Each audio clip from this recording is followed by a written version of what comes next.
Alright, so we finished up this big field here on the outside row, and now we're going to cross the river, and we got a 2-acre patch right there. That stuff was planted a little later, so it's gonna be a little wet yet, and this stuff is pretty wet too. It's a pretty bad sample, but we're gonna blend it off with the rest of the good stuff, and it'll even out pretty good.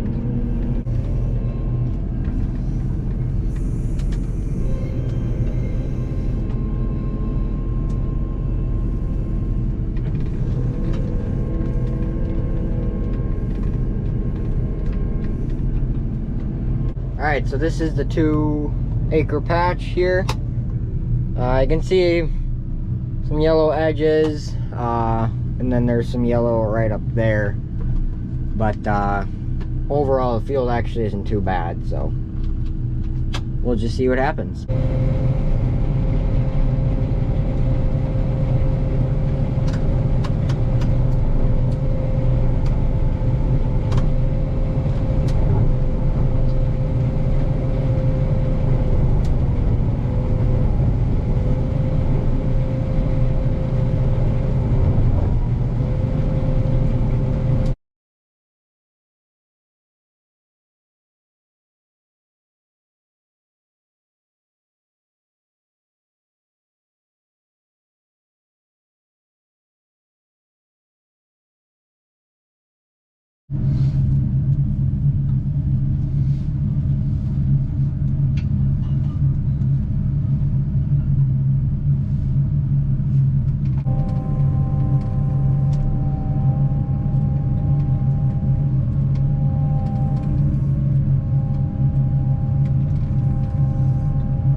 Alright, so we're all unhooked from the header.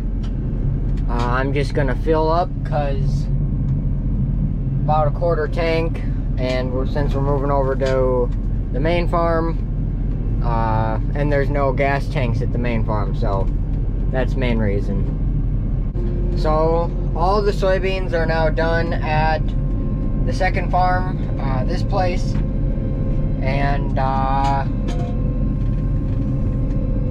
now we're just going to be working over at the main farm for a while.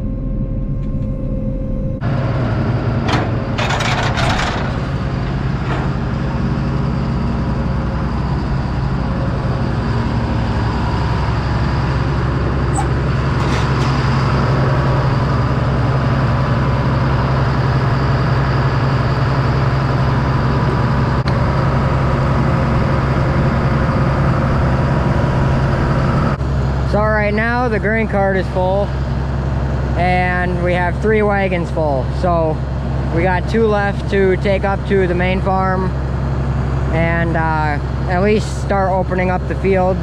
But it's a Sunday, so the truck drivers don't work today. So we got to wait till tomorrow to get a truck.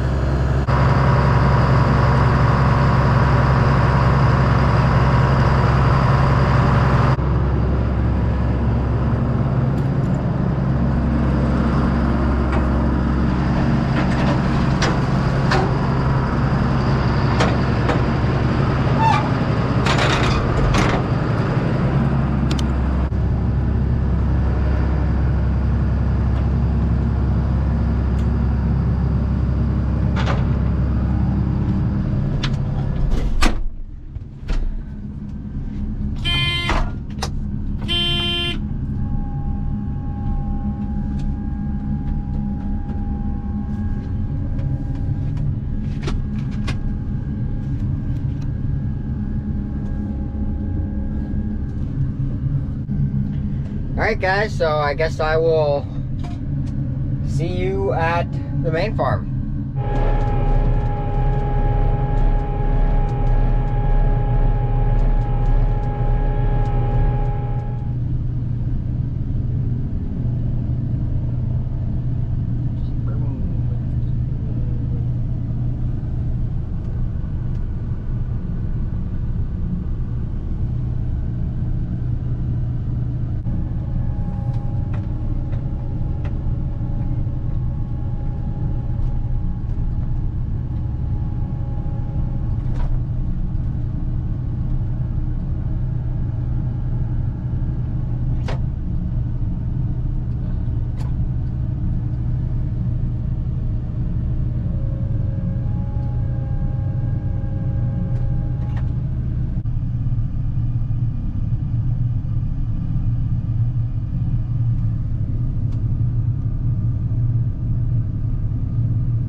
Alright guys, so I don't really know how I'm going to be editing this, so I don't know if this is the start of a video or going to be in the middle of one. But anyway, soybeans are actually almost done. All we have left is this small field here. I believe it's about 7 acres, and I got 2 rows done already on the outsides. And yeah, so since I'm, of course, still going to school, I really didn't get to do a whole lot of combining at this place, at least. But everything went pretty good. We had a hard time getting trucks in because they're pretty busy right now. Because in case you didn't know, we don't have our own trucks. We hire out and they haul for us, and they also store the grain for us. Once soybeans are done, we are going to be switching over to corn and then start corn. It should be at least close to ready. Hopefully I'll be able to be helping more out with the corn. The corn is a lot more involved than the soybeans. Soybeans are a lot slower pace, just because the bushels per acre are a lot less on beans than corn, so things are kind of a little slower. But while I'm combining the small field here, this entire small field here, we actually tilled the whole thing, and we didn't till any of the big fields up there, but there is a noticeable difference between the height in this these soybeans and the big field soybeans. These ones are way taller, so I'm assuming they're going to yield a lot better. So you might be wondering, why we don't till everything. And there's a few reasons to that. And maybe we will start tilling more than we do. But one of the main reasons is going no-till is actually super helpful for soil health. Basically just leaving the soil do its thing. So worms and stuff like that can aerate the soil naturally. And things like that really helps the soil. But that kind of takes a little while before we start seeing those improvements. And we've only gone no-till for, I believe, 4 or 5 years now. I'll have to check on that. But the other thing too is when we till, it also works up a lot of the weeds and the seeds from those weeds. And those seeds will then germinate when they're underground, and therefore there will be a lot more weeds in that field that you tilled. And we definitely noticed that this year. This small field had a decent amount of weeds, and then we tilled 2 passes in the big field along the headlands. And even though there's a noticeable difference in height, it took a lot more effort to keep those weeds under control. We actually ended up spraying the field 4 times this year due to that. And the rest of the field had a decent amount of weeds too, of course, but nowhere near as bad as the end rows that we tilled. Those are 2 big reasons why we don't till everything. And like I said, we're not like super strict on going no-till. We'd like to do it, and we have been doing it, but if we aren't seeing any improvements, we might be starting more tillage. Alright guys, so this is the last strip for beans this year. Over there I caught a little snag on something. Not sure if it was a rock or what, but I couldn't quite see it because things are so dusty, and when that sun hits you just right, you can't see much.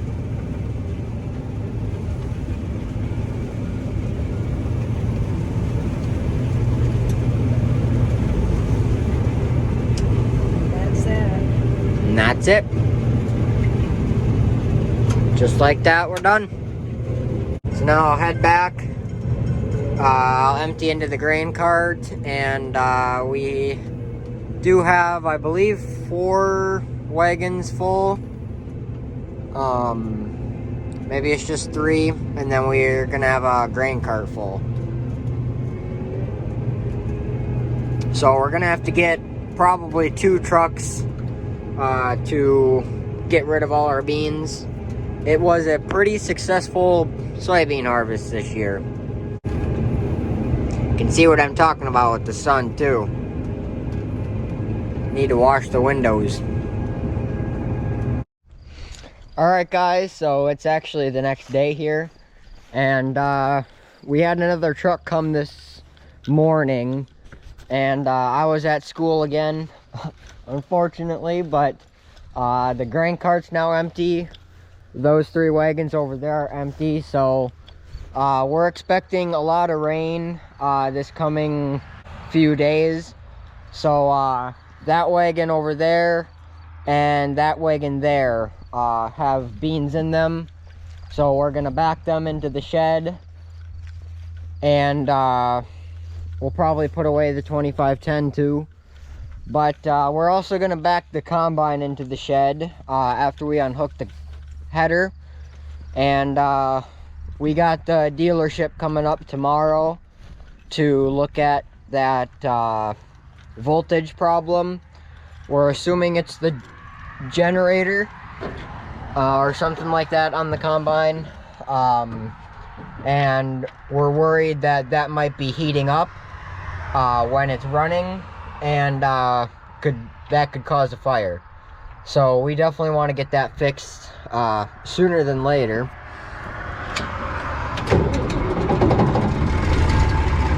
But we'll start with putting these wagons away for tonight.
Not half bad.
Alright, so this should be enough room for 2510 to go right here. Got the two wagons in. Got this one just cleared from the door. So there should be plenty of room for the combine.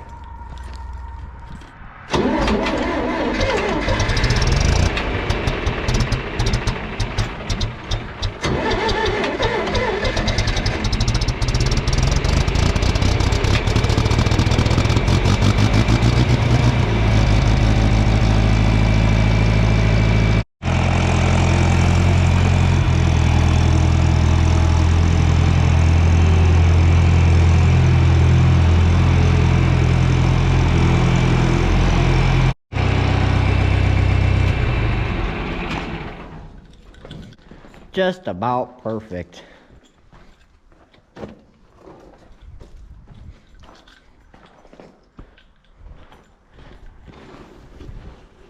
Not too bad. So I'm gonna need some help on hooking the header. I can't quite do that on my own. That's kind of a two-person job. So once I get some help, we'll unhook the header onto the header trailer, and then we'll back the combine right into the shed. And that'll pretty much be it for at least a few days. Alright guys, so it is quite a few days later actually. It is October 17th. And yeah, things have changed around here. So we have not started corn, and in fact we ended up taking the combine up to the dealership. And they ended up coming out to our place to look at that voltage problem. And it is a short in the circuit board or something like that. And they need their tools at the shop to work on it. It should be a fairly easy fix, but they're going to have to tear apart a lot of wiring and stuff. So the combine is up at the dealership already. Everything is pretty much the same as before. Still got the cap behind me. We did get a frost this morning, which is actually good for us. It kind of dries down mostly the stalks, which is really helpful. It allows us to go even faster when we're combining. But we're not sure when we're going to be able to get started combining again here. It could be a while, depending on how fast they work on the combine. Based off of previous times with these guys, they don't seem to work the fastest, but we'll see. It is a combine, so it's higher priority than some of the other tractors we've taken in. But yeah, so this is the end of this video, guys. I hope you enjoyed. And thanks for watching, and stay tuned for corn harvest.